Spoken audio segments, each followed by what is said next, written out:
गिबियाव बिएन बड' निउस चेनेलाव बयखौ बरायबाय। चेनेलाव गोदानब्ला अननानै चेनेलखौ साबस्क्राइब खालाम आरो खौरांखौ मोजां मोनोब्ला लाइक खालामना हो। दानिया खौरांखौ जोबजासिम फारियै खोनासंलांदो। गिबि खौराङाव दङ।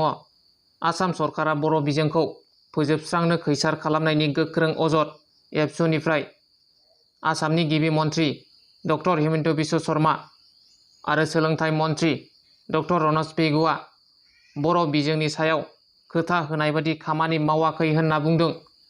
एबसुनि आफादगिरि दिपेन बर' बिथाङा आसाम सरकारा थाखो 11आव बर' बिजोंजों फरायनो हानाय फरायसालिखौ फोसावलाय होनानै थाबैनो फोसावनो नांगौ होननानै एबसुनि आफादगिरि दिपेन बर'आ बुङो आरो बर' बिजों आयदानि सायाव गोहैलो खामानि मावनायखौ लानानै बिथाङा आसाम सरकारखौ गोख्रों रावजों सोंखारिदों।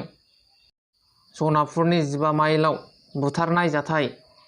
गावनि थाग्रा न'नि मोखाङावनो मोनोरिता बर' मुंनि सासे आइजोनि गोथै देहाखौ न'खरनिया फोरमायनाय बादिब्ला हासमत मुंनि सासे सुबुङा हर गेजेराव बुथारना गारना दोनलांनायनि सायाव अजद लाबोदों। फिसाय थायै समाव हासमतजों इनाय सोमोन्दो लाखिबोदोंमोन होनना बुंदों न'नि साखाथिनिफोरा।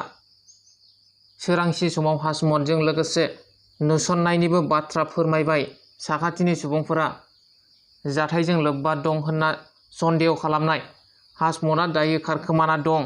जाथाय थिलियाव सनापुर पुलिसआ नुजाथिना गोथै देहाखौ बोखांना जाथायनि सायाव नायबिजिरनो जागायबाय। आसाम सरकारनि हान्थामेला बिफाननि गोख्रों फोसावनाय। 3 दाननि गेजेरावनो गासै RCDLफोरखौ डिजिटाइज खालामनानै लानो खावलायदों। क'क्राझार जिल्ला हान्थामेला बिफाननि DTO दजेन बसुमतारिया खौरांगिरि मेलनि गेजेरजों क'क्राझार जिल्लानि सिङाव थानाय गासैबो रोखोमनि गारिनि बिगोमा आरो गारि सालायगिरिफोरनि थाखाय मोनसे गोनांथार खोथा फोसावनानै होदों। 1 आगस्तनिफ्राय जागायनानै 31 अक्ट'बरसिमनि गेजेराव RCDLफोरखौ डिजिटाइज खालामनानै लानो थाखाय बयखौबो खावलायदों। जायफोरनि ड्राइभिं लाइसेन्स आरो RCआ दासिमबो अनलाइन जायाखैबा बिथांमोना बे आगस्ट 1 खालारनिफ्राय अक्ट'बर 31 खालारसिमनि गेजेराव www.paribahan.gov.in वेबसाइटनि गेजेरजों न'आवनो थानानै अनलाइननि गेजेरजों खालामना लानो हागोन।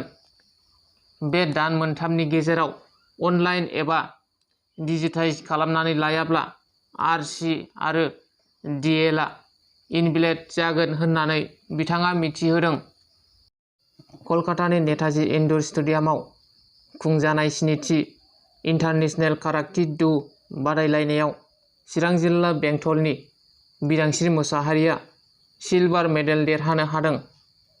प्रमद बर'खौ फेसबुकआव गाज्रि पस्ट खालामनायनि हेंथायै तामुलपुर लाइमोन जिल्ला इउपिपिएल हान्जानिफ्राय तामुलपुर थानायाव FIR होदों। मख'नो गोनांदि थांनाय 30 जुलाइनि जोहोलाव सोमब्ला बसुमतारिनि उदखारि सानजों लोब्बा लाखिनानै प्रमद बर'आ थै दान होदोंमोन। बे थै दान होनाय फट'खौनो लानानै 14 नं देबोरगाव फेसबुक पेजआव प्रमद बर'नि फट'खौ इडिट खालामनानै रिप एबसु आरो रिप इउपिपिएल लिरनानै पस्ट होनायनि थाखाय चिरां जिल्ला इउपिपिएल हान्जाजों लोगोसे लाइमोन गांखं हान्जाया तामुलपुर थानायाव मानहानि केस होनाय जायो। लोगोसे 14 नं देबोरगाव मुंनि नंखाय पेज खुलिनानै आथिखालनि बिटिआरनि गाहाय मावफुं सोद्रोमा प्रमद बर'खौ गाज्रि ससियेल मिडियायाव होबाय थानायनि हेंथायै क'क्राझार पुलिस थानायाव देबोरगाव ब्लक कमिटि इउपिपिएलनिफ्रायबो केस होनाय जाबाय होननानै गोख्रों रावजों बुंदों दि 14 नं देबोरगाव बे फेक एकाउन्ट लानानै जायफोरा सालायबाय थादों बेनि सायाव गोख्रों एक्सन लानो थाखाय असिखौबो खावलायनाय जादों होनना देबोरगाव ब्लक कमिटि इउपिपिएलनि आफादगिरि बिजित बसुमतारि बिथाङा मिथिहोदों। दिनैनि खौराङा बेखिनियानो। नोंथांमोना भिडिअखौ नायनानै मोजां मोनदोंब्ला लाइक खालाम आरो चेनेलाव गोदानब्ला चेनेलखौ साबस्क्राइब खालामनानै लादो।